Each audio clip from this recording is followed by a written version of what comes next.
Welcome to the Ranch and Table Podcast, where we discuss all things related to our Texas ranch and our Ranch to Table restaurant located in Downtown Rockwall.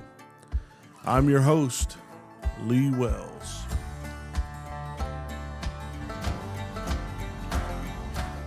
All right, today we have with me Mark Russo, a friend, served on several boards and had multiple public offices and served on committees. And man, glad to have you. It is an honor to be here. I appreciate you and appreciate your friendship. It's great. I know we have great talks, so I can't wait. Thank you, man. I agree. Always enjoy time to get around and chat. Man, tell us a little bit about what you've done and some of the history so our listeners know kind of who you are. I'm kind of like Forrest Gump, but different, right? My life has been very blessed, and I've just been given opportunity. And I always say that when given an opportunity, take that opportunity. Don't waste the opportunity. So I wasn't expected to be much in life. In 8th grade, I was voted most likely to be the garbage man. But through the years, I've served through Toastmasters and various presidencies. I served as the executive director for the Texas Young Republican Federation. But it really all started, I got appointed by Tim McCallum, who was on city council at that time, to serve on a historic preservation board. And I kind of really got my taste there. And then I really wanted to run for council. I just want to serve my community. I just wanted a chance. And then later I was asked to run for Justice of the Peace. I always thought that'd be a neat job. And I've also currently served as a chairman for the Historical Commission for the county.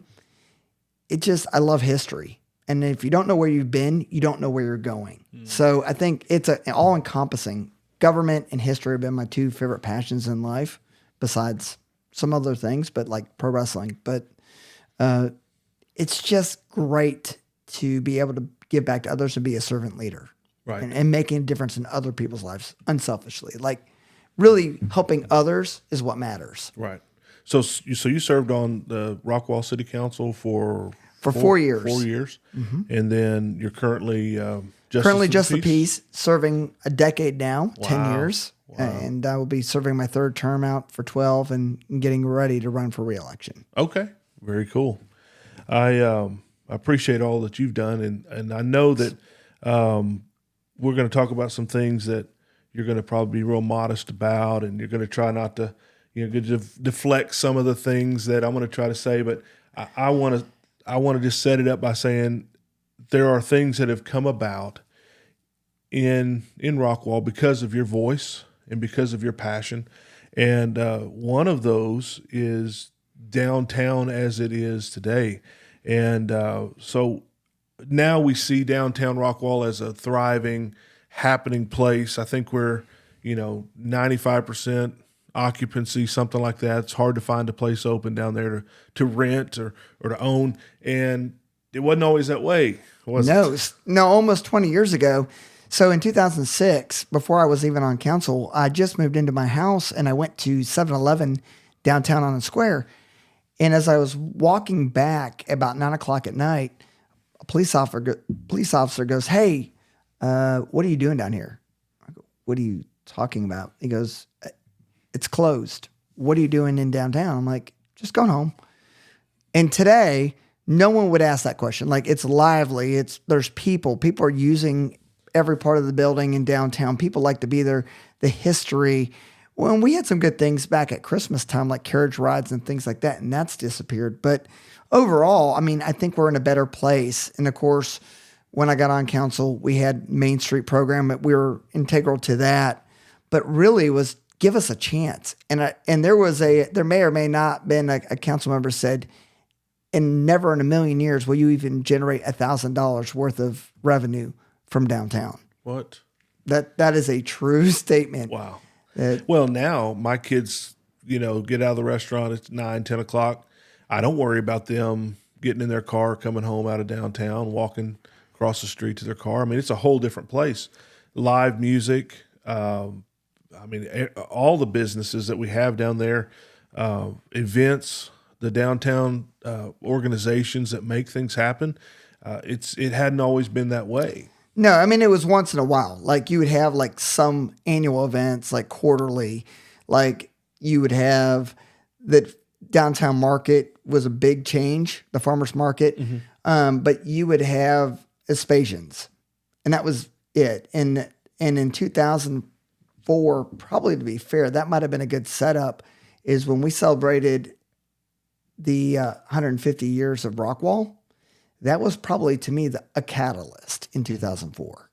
That was a big deal. So people started coming around to the idea that this is a cool place. This can be something great. Yeah, we had the Hometown 2000 plan which predated me, and I carried that ball. Like it was dropped. And there's no one's going to get together. Like the people that are downtown and square, they keep fighting. We're not going to find unity. It's just not going to work. That's what I was told. Don't go chasing this.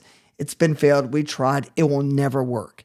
They say that same thing about downtown or with the rock wall. It will never work. It's always, it won't work. Well, try. No, it just won't work. Well, I know when we had an opportunity to come lease a building and then end up buying a building downtown Rockwall, it was one of the greatest honors I could imagine, to open up a restaurant, to be downtown, to be in that environment, to be in just be where we are. When it came down through the time that you're talking about to now, it has completely changed. Just the value of buildings, the value of the foot traffic, all of those things have people want to be there. Yes. People want to be there. And, Claudette Johnson, I mean, not just Claudette Johnson, Claudette Hatfield, Carol Crow. There were many people. We had an Old Town Neighborhood Association, and it really brought those neighbors together to protect their homes to become more historic. And that was one other piece to that puzzle that a lot of people don't think plays into it. But that sense of community made that begin. And then you had Barbara Colson, who is featured down on the plaque, but she was a big difference maker and she was passionate about it. But over council time and getting people to get that, council wasn't always on board, but we were also getting the idea of a brand new thing called the harbor at that time. Right. So everyone was like, we want to go all in on the harbor. Well, you already have downtown, but it's not broken, right? It just needs a little bit of polish. So having two venues that are different but important to the city, you've got the lake, which is important, and you got downtown. And downtown's special because it's got the police department. And I really think when you have activity, you have 205 going through it, you have 66 going through it, and the Bankhead Highway, you have all these naturally built-in concepts. It's really neat. Yeah. And it lends itself to more traffic and more gathering and all of that. And you've proven that right, along with those that supported those efforts. And I'm so glad that you did. We want to talk for a minute about maybe the things that we could do now to make it even greater. Because you were a visionary in seeing what it could be when you were pulled over and asked what you were doing there. And now that it is what it is, a lot of people are saying, hey, this is good. It's good like it is. But as a business owner there, my question to you is, what do you see that we could do even moving forward to make it even better than it is? So Bill Cecil was big on customer-centered government. And I really think that customer service, if you think you have the best customer service, you can always do better. And if you're not willing to make your customers feel always appreciated, I think you're doing a bad job. And I think customer service should always, no matter what it is, whether it's a court system, whether it's a county court, whether it's the city, just in general, even in business, if you think that your customer service is always great and you're not going to do anything different, your business will never grow, right? It just can't. I think that's one. Green space, inviting. But again, I think line of sight is another. If I put a bowl of fruit in front of you and then I put a bowl of fruit behind you, which one are you going to most naturally go towards? Right. What's right in front of you? Sure. And I think with technology and different things that we have, whether social media, We've got to do a better job of doing something different, not just do what we've always done. If you always do what you've always did, you always be what you've always been. Mm-hmm. And the problem is, look at Eli Whitney and the cotton gin. I mean, how many times have you been to a cotton gin lately? Mm-hmm. Where is it? Right. So, and I think that's the same case with burgers. The original burger and what was acceptable, whether in the 80s, people thought a good burger could have been McDonald's, mm-hmm. right? Right. A billion served or a million served at that time, right? Mm-hmm. I remember the billion. Yeah. But it should be more than that, right? Mm-hmm. It should be that the experiences you have in a localized business, that good customer, that Rockwall way, which is reaching out and making you feel welcome. Right. That you know that when you go to this special place and you're leaving, that you want to come back. Right. I agree with that. We try our best to make that the center of what we do. A lot of businesses center on, making a dollar, making it work, getting it done every day. And at our place, we've always tried to put the customer first, and then in quality, and then let everything else follow into place as it has. And we've been blessed to be able to do that. What do you see? Speaking of downtown again, what do you see as an initiative that could be picked up to say, if we could do these 2 or 3 things, then downtown could even be better than it is now? So I think the Bankhead Highway project, the Texas history, they want to make that into the Route 66 of Texas, basically. Mm-hmm.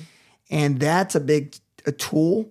I think showcasing things that make our roads different and bringing out our history. I think telling our story, not making people feel like when they go through a time machine, or that when they get here, that you can do a QR code and read about things, showing videos, showing what happened here. I think really involving the visitors to feel like they're not in on a joke, or not including them and feeling inclusive in that sense, right? Mm-hmm. Mm-hmm. I think we have to be very careful when we use verbiage, but I think getting people active when they're visiting, that they can easily approach, no matter they've been here 20 years, 10 years, or a year, they don't feel like they're left outside of the joke, mm-hmm. right? They're not, or outside of the story. Right. They're a part of the story. So the Bankhead Highway initiative. The Rockwall. I mean, the Rockwall has to be. Sure. Yes. So we've talked before about the park systems. And the park system in Rockwall, we have a connected green space and a trailhead that connects those parks together. I don't know if everyone knows that or not, but you can walk or bike or whatever, walk the dog from one park to the other park, and you can park at the park down the Harry Myers. Yeah, you can park there and walk to downtown. And that park, by the way, now, Harry Myers Park, when they redid the Kid Zone, I've never seen a park with that many people. I joke, but seriously, there might be more people in that park than at Six Flags. I've seen that thing so packed. You can't find a parking spot, and it is filled shoulder to shoulder with people utilizing the park. I mean, how cool is that? People going outside. And those are the natural things. And we've got a great park department. Yes. In Rockwall. Absolutely one of the best. Travis and his staff do a fantastic job. They work year round on events and work with downtown. They work with the people that are in charge or have say so. They're amazing. And those connections between those two parks and that trail, wasn't it something to do with that continuing to the lake? Talk to me about that. We did try to do it continue like. I mean, there's been some different downtown plans, and we actually drew out the rock wall. But originally downtown, I wanted it to go all the way to the lake to 66, all the way from post to post. Is there green space that could allow for that to get there? Yes, the rock wall could be a piece of that, and then also on the other side, if we continue with the interurban road and that being the former railway. There are some great things, and we could even, honestly, connecting it to John King. I mean, John King, a lot of people don't know, that access point to point, we tried to redevelop that so the larger sidewalks, so anyone, including a horse, could go from the north side of town all the way to the south side of John King. That really was to create a walkable experience. Right. Which eventually, when it develops a little When it more, develops. it'll have some more businesses. It'll be something to walk to and buy, and not just residential sections of town, right? I think that's one of the tough things for a council member, or anytime that you have a vision. Sometimes it can be hard because first off, you think that you're always going to be, when you're serving on a committee or a city council, you think your committee is always going to be the best. I mean, that's part ego, but when you're working with good people and having, even though you might fight or whatever, looking back at it, you're like, man, we did a really good job. But the vision sometimes might not appear during your time. And so, like, some of the things when we passed on bonds like roads happened 10 years later. Mm-hmm. And so, like, what you intended 10 years ago wasn't the actual intent. Downtown's been very good about carrying out that vision. And I think, again, like San Jacinto Plaza, even though I didn't agree with it at the time because I like that line of center and I wanted cars to be able to park, and of course our parking problem and our road problem. But now you look at San Jacinto is a community place, and people are having stories, and we're doing Santa Claus and the Easter Bunny and things in there, getting that community center active again. And I think it's vital to our community. Yeah, concerts that happen on that stage, and that Lemonade Day was awesome. Yeah, I mean, that Lemonade Day was probably one of my favorite things that was new this year. Yeah, and it's fun to be down there and be a part of that. So you've referenced the Rockwall a couple times. For those that may be listening that aren't familiar with Rockwall, we're named after a rock wall. It's buried underground, and there's, for years, there was a family, I guess, that owned property, and they actually let people go down and view, like for a quarter or whatever, they could view the wall, and they actually did see it. They did it in honor of the Texas Centennial. A lot of people don't know that it was actually part of, but yeah, they couldn't decide. But the first postmaster of Texas was John O'Heath, and he was appointed by Franklin Pierce. His half-brother, or step-brother, I should say, was Terry Utley Wade. They were related. And that they went and dug that well, and they found, and when they were fighting, there was a period in 1873 where the name of the county, because we've been 4 counties, and John O'Heath lived in 4 counties, and his obituary says, lived in 4 counties, but never moved off his porch. Yeah. So I know we were part of Kaufman County. We were part of Kaufman, Henderson, and Nacogdoches County. Okay. That was the 4. And then Mercer Colony, which is technically was the colonization, but there are some arguments that some of this land was not in the Mercer Colony. Okay. So they were digging a well. They came across this wall, this structure, yes, that block and mortar looking, a wall. And so that's what we were named after now. And with that, that's positioned almost halfway, would you say, from downtown to the lake? Yes. So going west out of downtown, about halfway down there is the place where they used to show that. And do you think that we will ever have access to that? Or do you think that we'll ever be able to? I know there's been talks about creating a park or creating access to be able to bear that back and display it or walk down to it. Do you think that there's anything in the future to where we can see that happen? I feel very good if we had a magic 8 ball. I think if you shook it, it's a future looks bright. It's hard for me because in 2012, I put it on a bond election and it failed. And there was a period where some people thought that it wasn't going to pass and they wanted me to pull it off the bond. But I believed that lacked integrity.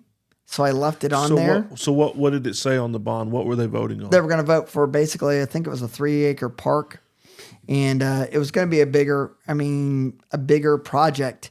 It was going to include an art park, bus parking. It was really going to be showcasing. It failed by the voter. We put it up for public vote. But that was also a time where the economy wasn't strong. That's right. Rockwall was smaller town. About half of what it is today. Half of what it is. About half. And so it's a different world.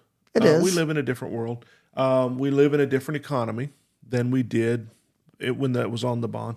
And so you think that there's a chance that if everything lays out just right, that we could potentially see maybe a park and something there, and then maybe connect all the parks to downtown, and then downtown maybe even down to the lake, and make that, a 2-mile track or whatever that would be, and connect all that together with downtown? I think that there would be I think green space will maintain it. And I think green space is what makes a lot of communities great, Sure, right? Like, absolutely. I think you need We have people. enough houses. Yeah, Concrete. and I've had that argument with other councils. They go, rooftops mean revenue. No, more people mean you have to take care of it. It's not cost effective. It doesn't Rooftops equal don't- 1-to-1. It's not Rooftops 1-to-1. don't mean happiness. No.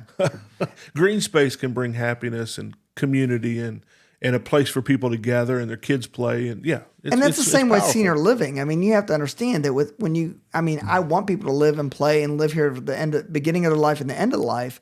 But when you keep showcasing one dynamic, multifamily or more people, doesn't necessarily mean quality of life. But also it's quality people and quality amenities. And again, we have a quality park system. We got to maintain that. That Sure. costs money. Sure. So you need a good balance. But we have more people than we've ever had. So that revenue should take care of itself. If there's the vision for that to happen, because where I'm situated, where my business is situated, I'm right at the trailhead of that park system. But when it was built, it kind of stopped right there. And so people, they're walking their dog, they're riding their bike, they're walking their kids from the parks, and they have to stop at that highway. I mean, it's a highway. Right. And people are flying into town or accelerating to get out of downtown. And where I sit, where that trailhead sits right next to my building, is the fastest miles per hour of that street. And I know that I've talked to several different city officials, and they keep saying the same thing, which is it's TxDOT's decision to do something there. So about a year and a half, 2 years ago, it might have been 2.5 years ago, TxDOT came out and did another traffic survey, engineer survey of that, and then I never heard anything else. I think it's going to take, and that's not really selfishly about me, but I think that if we had a crosswalk there like we have at San Jacinto, our foot traffic would increase in that portion of downtown. Right now, that north side of downtown is hindered because there's nowhere to walk. There's nowhere to safely walk. I do think that the interurban there with the park, with having Laughlin Park there and the improvements we've done there and seeing how we've improved that park even greater, that little spot can be a gem in itself. It's a gateway, Sure. right? And I hope one day we should go for a walk, and I'll take you to see the arch where the original wall was dug. And when I did it for our FAA article for when we were talking about the rock wall, they did a special on it. And I walked down, and there's this moment where you feel like you're walking to a secret garden. There are moments and gateways and places that when you step into it, it sets a tone or experience that heightens whether you're going to town.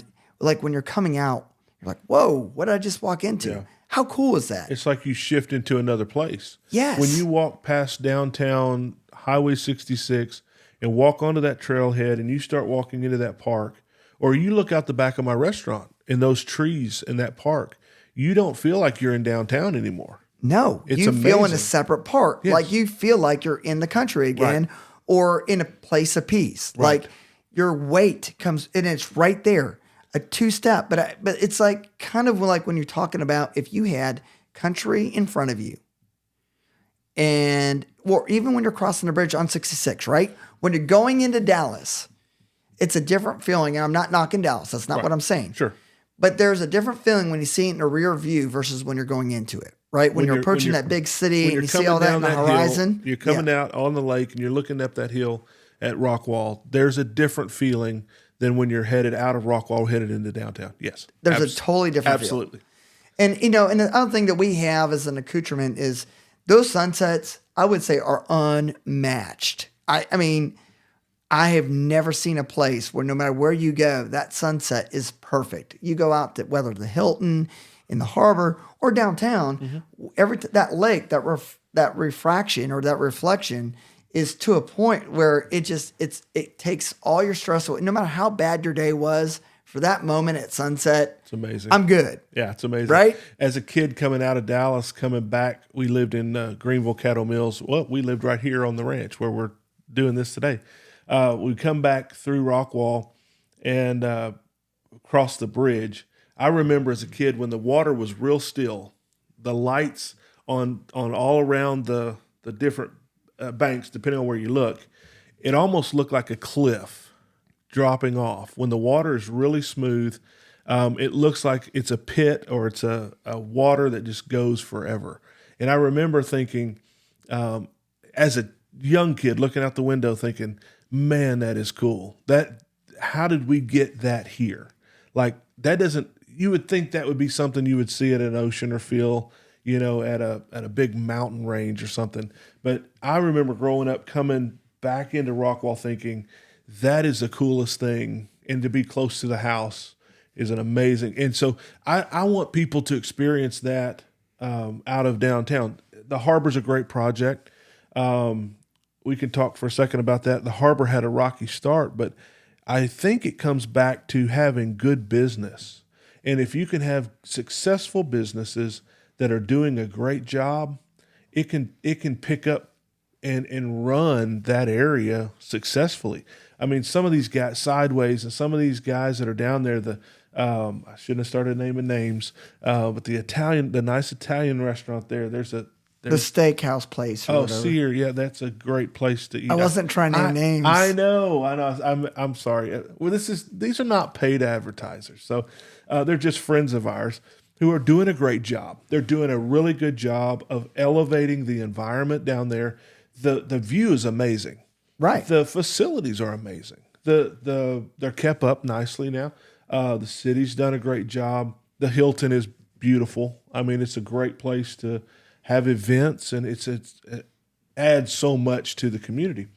But there's got to be a way, I think, to not have separate entities across the town, but somehow everybody gets to use the lake to some degree. Everybody gets that benefit because it's such a beautiful place. So that was one of the concepts that was talked about in the bond proposal, was a trolley that took you to downtown to harbor. There was a actual trolley service that was supposed to go down Ridge Road. And that was a concept that was being pitched. At least on weekends or something. I mean, right? I think there's still some people trying to get alive because, at Founders Day, they've been kind of showcasing a little trolley a little bit. I think trying to jumpstart that idea. Well, there's a trolley that runs between the park down there and downtown for like, I think the Rib Run this year is going to have events downtown and events Founders Day events in both places because they're just outgrowing one or two of them. But I think that if we could make transportation a little easier between those places, it could help maybe even open up a trail type of connection to if we could maybe someday see a park there at the Rockwall and then go on down towards the lake. I think those things would take us from a really good downtown to a unique place like no one else has. And I think we've talked before about how the beauty of a place is the uniqueness of the place, not trying to be like anybody else, not trying to do what other people are doing. But I want to ask you this, and I don't want to be these people. I don't want to be these towns. These towns, yeah, that I'm about to mention. But I want to bring out a couple things that I do like about them. When you talk about places like Fredericksburg or Greene, they have their own uniquenesses. They have their own layouts, but they've become a destination. They have on their own built such a place that people vacation there. They drive there. They spend the weekend or the day there. And what would you see Rockwall needing to do, and not to necessarily be? We don't have a Green Hall. We don't have a historic, music venue like Green Hall here. But what could we do to be more of a destination, not just enjoyed by festivals of Rockwall County? So I really think that it has to be that you have to invite and encourage innovation, new ideas. One of the lazy things I see a lot of cities as they're growing is they keep going, I want enter in a Trader Joe's, H-E-B, bring me these generic copycats. Bring me some chains. Yeah. Chains aren't bad. No, that's not. Not what I'm saying. They're not bad. But what I'm saying is you can have some of that, but you have to have new innovations and new ideas and unique. Cookie cutter and having every home look alike isn't going to be the answer. Right. You want to have something that invokes a personality and a difference. And we've got a lake. And again, doing curbside boat and creating a way that you can live, work, and play, and using your accoutrements in different things. Not every city has a lake. Right. Utilize it to its fullest. We've got a great downtown. Utilize it. We've got the harbor. But we've also got 30. We've got arteries of people visiting. There's no reason that we don't maximize and utilize it from different parts. One of the other things I think is a lot of these cities focus on Dallas, right? You want to go into town. Well, it's too far for Sulphur Springs. It's too far. Mm-hmm. So why not we be that hub for those who want to come out and be different, but only get 30 minutes or 45 minutes away from Greenville, say. Right? And you can come in and get your Starbucks. You can get everything, but get a great venue and great experience, but not have to drive 2 hours in to Austin or 2 hours and 3 hours into Dallas. Right? Good point. I love the fact that we are heading that way. I was on a call the other day for downtown Greenville and talking to a couple of the city councilmen out here about revitalizing downtown and getting more of what we have going on in the Rockwall downtown kind of over there. And one of the challenges is heavy traffic, which we've dealt with. 69, the different thoroughfares that come downtown, the heavy traffic off of 30. There's just some 380 runs through there. There's just some big numbers they have to deal with. But one of the things that I mentioned to them is instead of focusing so much just on the square, because they have challenges. They've got a big courthouse, and then they've got no green, and then they got 3 or 4 lanes around their courthouse there in Greenville.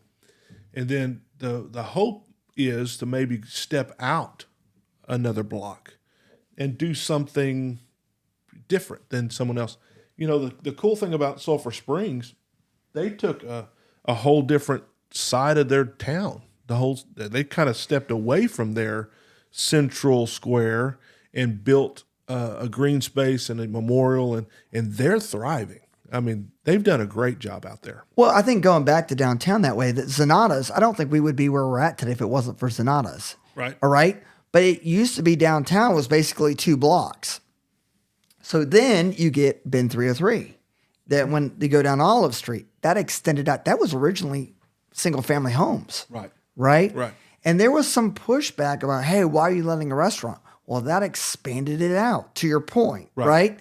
So now we've got this whole line of sight from San Jacinto right down to the bin 303, and all those businesses in between now filled up. Now we've got it on both sides, and now we had a second historic group. But when we talk about 205, people are now filling up their businesses down Goliad and all the way down to basically John King. Like, people want to, it's now line of sight of where the traffic is going. And we've got that boom basically because we've got something unique in Zanata's, something unique in bin 303, something unique such as, well, you're getting new restaurants that you can't get anywhere else. Right? And we're stretching out when we first took that building, looked at it, I had several people tell me, don't go there. Don't use that building. Don't get in that building. There's been a few things there that may or may not have been successful for whatever reason. And they said, you're too far off the square. And I said, give me a shot at it.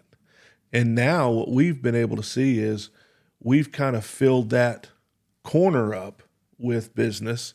And there's still a couple 9 to 5 businesses that are out there in between. But, the building down that used to be Londoner, Yes. the roundabout. Used to be Smitty's Well, yeah. when it first started. and Coyote Rojo. It's been Yes. several things. Couple things. It's been several things. Well, now word is they've got an Italian restaurant concept coming in there, upscale, and so that's going to push even farther north and east off of the square. And so the hope is people are building homes, moving on their own accord. No one's pushing anybody around. No one's pushing anybody out. But as it naturally occurs, the downtown areas can grow and be better for business. And I think that we have a community leadership style that's allowing for those things to happen. And I believe that comes back to our first point, which is the vision that started almost 20 years ago to say, no, this can be an asset. This can be beautiful. It can be, thriving. Yeah, it's hard sometimes, but the vision will speak for itself. And when you allow it to kind of breathe and allow people to achieve success, sometimes I think some cities, which luckily we didn't have, but I think we had a little bit of that attitude early on. It was so hard. Small town thinking. Yeah, don't expand. Making it hard to build. And I think that now you can't go too far the other. Like you can't just say bring it all in. No, right. But you have to be willing to say, how can I help you succeed? That relationship, customer-centered government. Mm-hmm.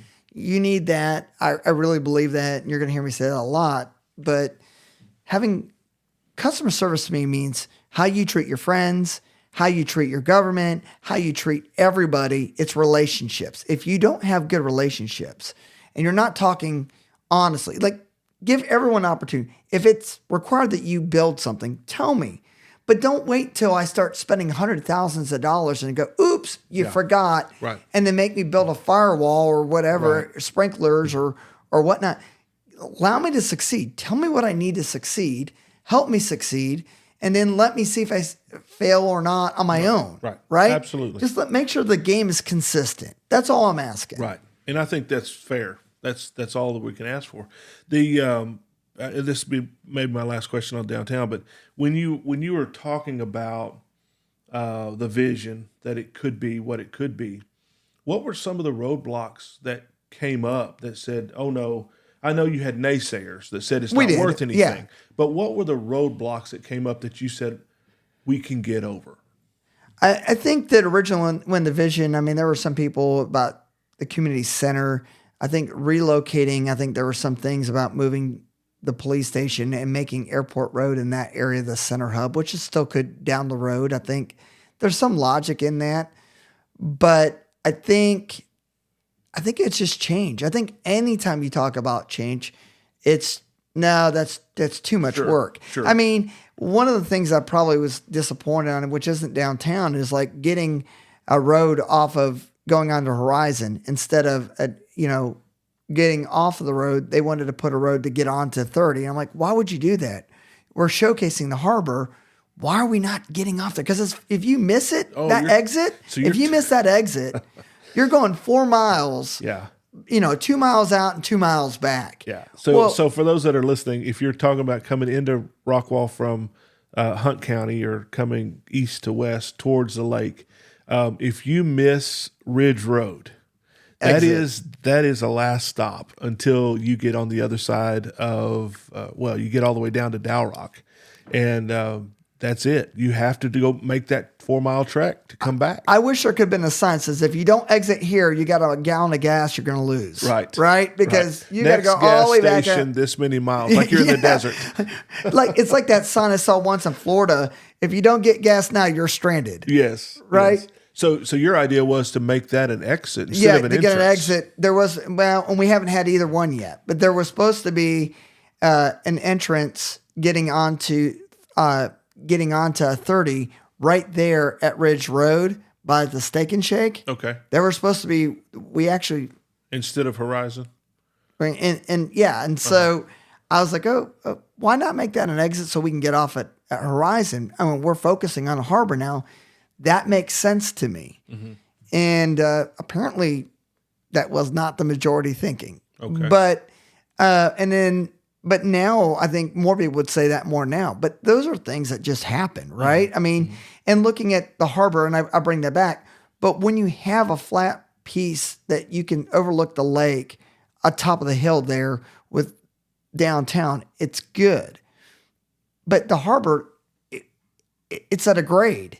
And I brought up, and I was called stupid because I wanted to build the buildings at a grade. Like I wanted, and then I heard a guy bring it up into an article. Why didn't we build this to a grade? But at the time, they said I was a fear monger and stupid and want to waste money. I go, this doesn't make sense. Line of sight matters. So what you were saying was, let's step this down with the grade as it goes and make it. Let's use what's here to our advantage to sculpt this development instead of having to bring all this dirt in or take all the dirt out. And our land and our plan at the harbor was a flat plan. I go, this is a flat plan and this isn't going to work. Yeah.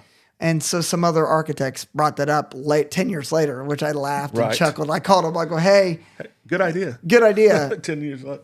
10 years later. Where were you when I was saying it? Yeah. That's exactly what I said to him. I bet I could hear you saying it like that.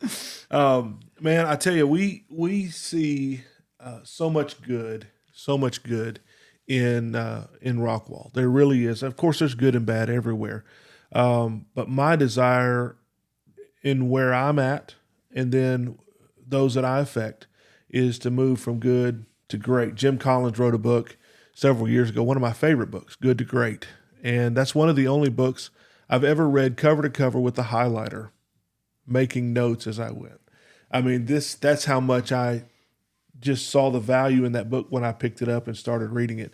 I grabbed a highlighter and went all the way to the back. And a lot of my business sense, a lot of my concepts come from what Jim wrote in the research that they did. And you're writing a book, right?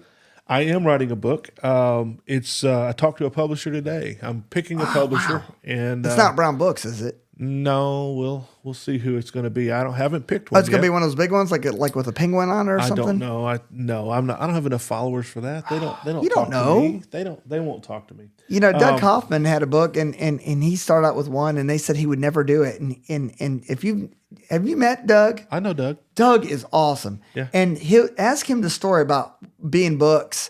He was told he would never do it, and if you sell 100 books, you'll be lucky. Yeah. Well, look at him now, and he always talks about how that author symposium that he went to, that they were like, that will never happen. And Doug is a really unique and special friend of mine, and again, a guy who just goes out and does it. Yeah. But I think as a society, we tell people they'll fail instead of, we should be lifting each other up. Right. And I think that's something I like about Rockwall, is I think we lift people up. And I think that's what makes us better than most places. There's a lot of people who do that in leadership. We've had great mayors. We've had great leaders. None of them perfect, but none of us are either. So, really, really, really good. They all have strengths. I mean, each one of them, majority didn't have hair, but great guys and personalities. And my goal is to have as many of them on here as I can. I've already got one or two of them scheduled, and I admire their leadership because they are pro-business, they are pro-family, they're all the things that they should be, and then the decisions come down as they do, but the heart. You're probably going to have higher door space for Trace. I don't know. I mean, he's kind of tall. He'll come on in. But anyway, I think we have now what we have because of that leadership. And the committees and the councils that have come along have been pro-business, and that's why guys like myself can come in and find a place to grow and be successful. And I owe that to those of you guys who saw the vision before I got here. And I'm just real blessed to be able to walk in there and do what we've been able to do. I really appreciate the guys that have gone before and the guys that are continuing right now to speak what needs to be said, say yes, say no, but have the vision that's for our community. It's a great place to be, for sure. And you're a part of all of that. Back over the years. I'm just doing what God asked me to do. I think I'm just blessed that God has given me the ability to live in this great place. I moved out when I was 14 years old, and I just see opportunity that I'm thankful that I have been so blessed in taking me on this journey. So it's not about me, it's about the people. And again, I think having a community where when I moved, I think one of the most important things that the advice I've ever gotten was this dentist told me that move where people are successful. Like surround yourself with successful people and you'll be successful yourself. Right. And I realize, and that's kind of like when you live in the streets, you start to think that way. Mm-hmm. But if you think positively and surround yourself with winning people, you become a winner yourself because you think the way of successful people. Absolutely. Think. Absolutely. There's books that have been written about millionaires begetting millionaires just because of the way they do business, the way they think about life, the way they handle things. And then you have the opposite of that and those that don't have anything at all, having people around them that don't have anything at all and not being able to help each other out of that. I think that was the same thing I learned with our Texas YRs when we were young Republicans. That's actually what got me involved was I saw an article in the paper, and now I see that knowing people it'd have to be a Facebook page or something like that. But I found people that made me better. And like Kenda Culpepper, I don't know where I'd be today if it wasn't for her in her guidance. And then Ralph Hall. Mm-hmm. Ralph was one of the coolest congressmen of all time. And no matter how old you were or who you were, you felt special. And man, getting to know that I was a part and then getting to be an honorary pallbearer for him means everything to me. You know, I was in FFA in high school, and he came to one of our banquets and was our keynote speaker in Caddo Mills. I mean, we had 40, I think it was 43 graduating with me in my class, and he came not to the graduation, to the FFA banquet and spoke. I mean, talk about a humble man that loved to serve people. I'll never forget the fact that he was a servant leader, and he was humble, and he was a statesman. And I think that's kind of what I hope that I can be like, more like him in that sense of, I think, approachable, listen. Yes. And I think good government is when you listen to the people and you don't tell people how to think or act. And I think what we've got a lot more now in the political climate is yelling at people and screaming at people and telling how they're wrong and how they're stupid. That's not going to get it done. Right. Involve people in the process. You know, again, if I didn't have Tim McCallum welcoming to the process, you know, working with Cliff, even though he beat me the first time, he welcomed me back into the process. Right. You have to have people that extend their hand out. And a handshake works two ways, right? A phone works two ways. Mm-hmm. And so many times I see people go, no, I don't want to deal with them. I'm going to avoid them. Well, if you don't reach out, what's the worst you're going to say? I mean, it's the same way with dating in life. If you don't ask someone out, how are you going to know that that's the person for you? Yeah. You got to make that first contact. So what they said no. Yeah. All right. Meet someone else that will say yes. Right. Find out what's going on in your day. How many times you get it takes 3 seconds to say, I love you. It takes 3 seconds to say, how are you? Mm-hmm. But we don't want to waste our seconds. Mm-hmm. The average person has, I think, 48 million minutes in their life. But yet we waste it on stupid, trivial things. Mm-hmm. And we worry about that. But we could have made a difference in someone's life. Just how many of those minutes? How many of those minutes do we spend mad and upset for no apparent outcome? None. It's crazy. And we could and you can make it. And I bet you, just right now, if we talked to like your producer and said, "Hey, are you having a good day today? Hey, you're important." Mm-hmm. You know, just that. Yeah. Honestly, I think that even when we talk about crime, if you started acknowledging and said, "Hey, you made a mistake. What can you do better? Do better." Right. Instead, I believe you can be better. If all I did every day, if I came in this podcast or wherever and said, "You're the worst podcaster ever. Right. You are horrible. You are terrible at what you do. You need to find another job." And you heard that every day. What's going to happen to you? Well, being the person that I'm being, you're going to fight back. I'm going to do the very best I've ever been. But I understand exactly what you're saying. But there are other people who can't do that. You're right. You're right. You and I might be different because, again, I was told I can't. You were told you couldn't. And I said, watch me. You know, I was told I would never write a book. I would never graduate high school. I was actually in, I don't know what they call it anymore, but back then it was resource classes or special ed classes, and you might not know that today. I've worked hard to get to where I am, but I'm the least likely guy to write a book. I'm the least likely guy to own a restaurant or a successful business. Little do people know this is my 7th company to begin, to launch from nothing. And one of my 7 didn't make it, and that was because 9/11 and the economy crash that happened after that. No one was building, no one was doing anything, and we had a 2 or 3, 4-year period there that was just dismal, and no leadership. It was a hard time in America for lots of people. A lot of people lost during that time. Many people lost their whole retirements and whole thing. And so the rest of those companies have all been successful, been sold.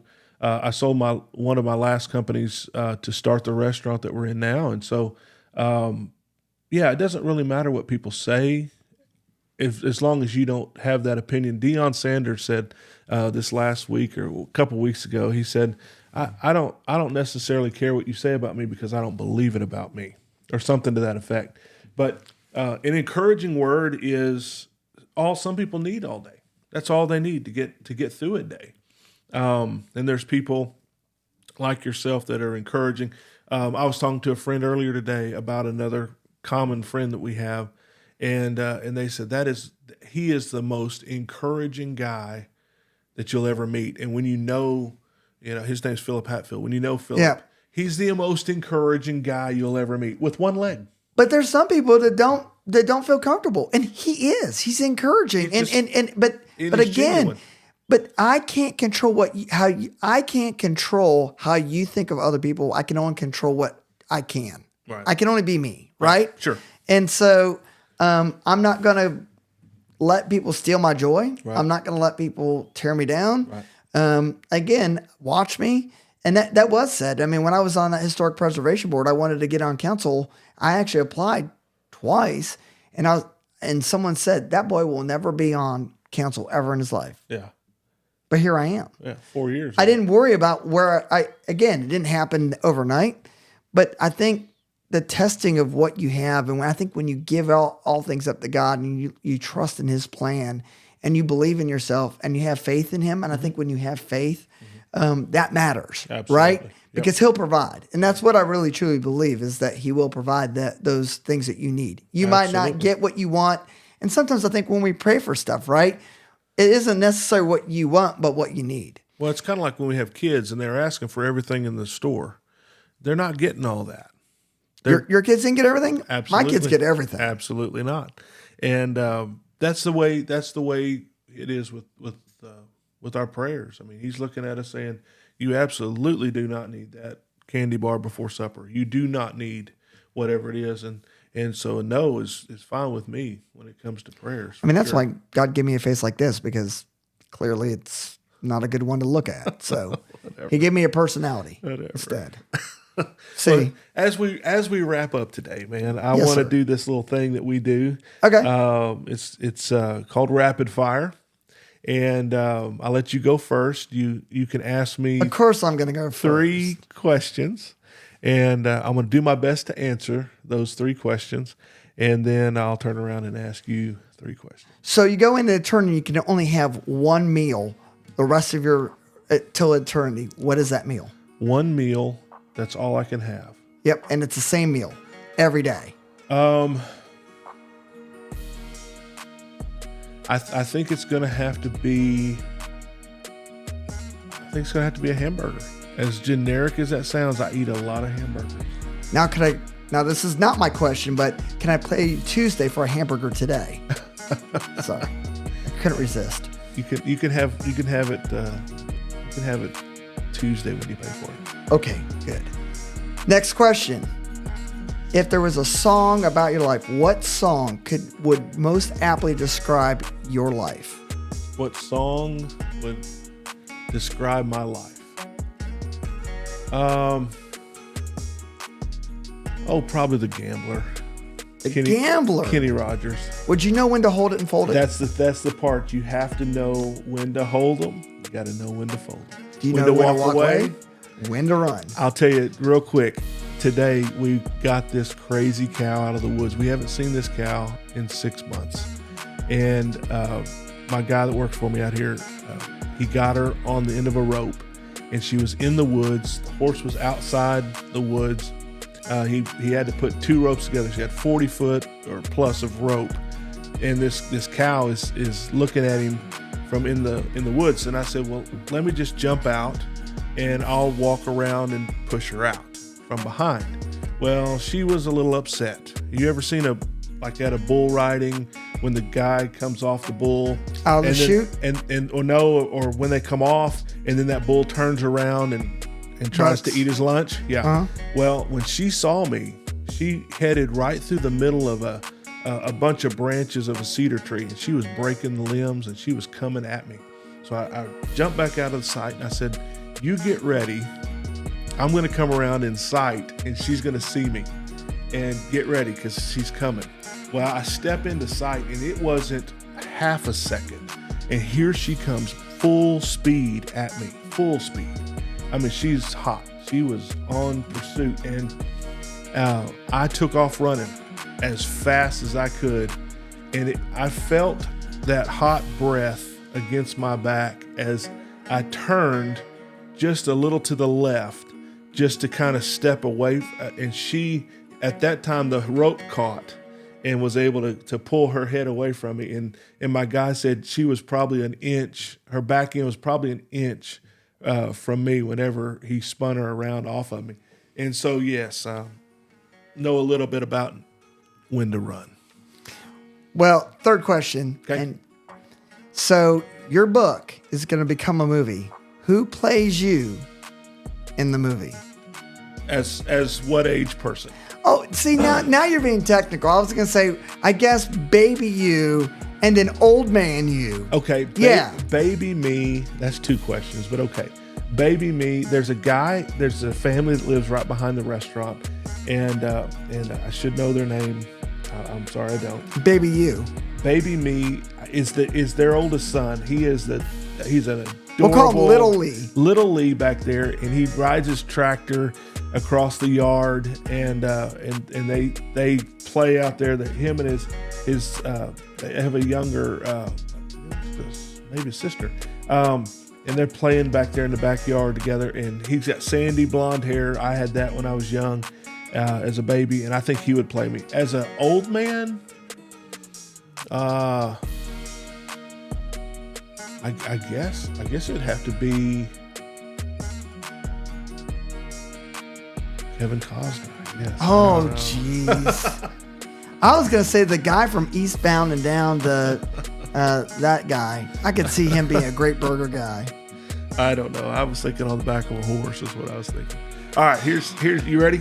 I'm ready. You ready? All right. Ready. So what's your favorite all-time burger at Wells?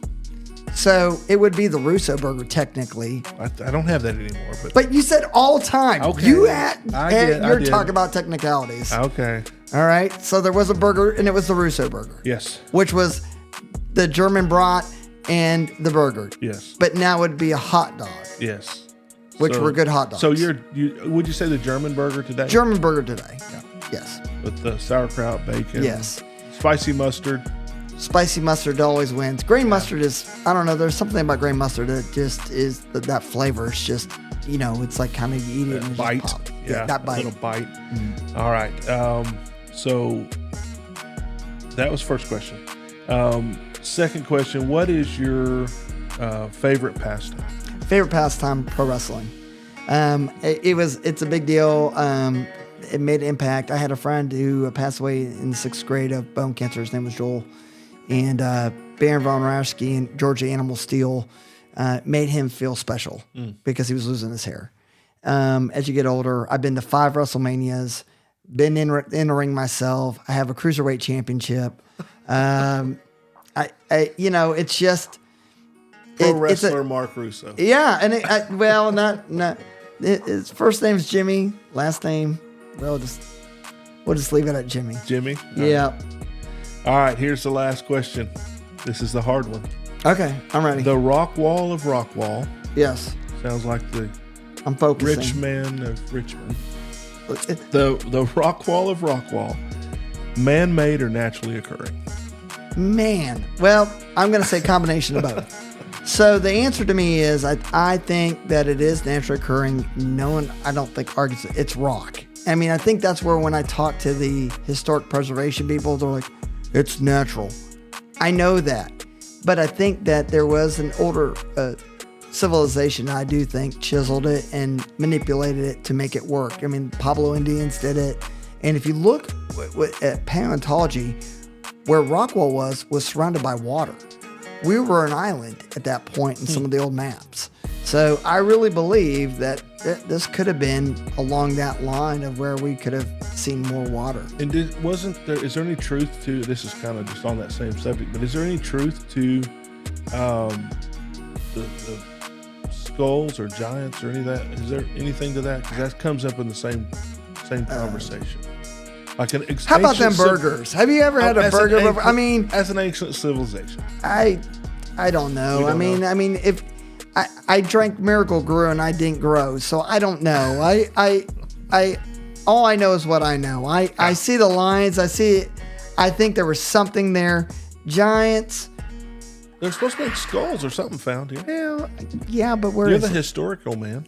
And I haven't seen it. Okay. All right, so if I haven't seen it, it hasn't happened. That's a great answer. That's all I could ask for is a great, honest answer. Man, it's been an honor talking with you. It's been fun. Thank you for taking your time, coming out to the Wells Ranch studio and doing this. Man, it's been great. Thank you. I appreciate it. I thought we were going to go for another 5-10 hours. Well, I thought it was a marathon. I don't know if we have listeners left or not at this point. We haven't even talked about McLean and Chisholm or Heath. Oh, well, I thought we were talking about all Rockwall County. How about we come back and we'll bring up some of those. Mobile City. We got to talk about the water crisis. Rowlett. I mean, there's a thousand things. Thousands of. What's water? What exactly? All right. Well, man, thank you. It's been fun. Thank you. I'm Lee Wells on the Ranch and Table Podcast. Until next time, we say adios, farewell, goodbye, good luck, so long.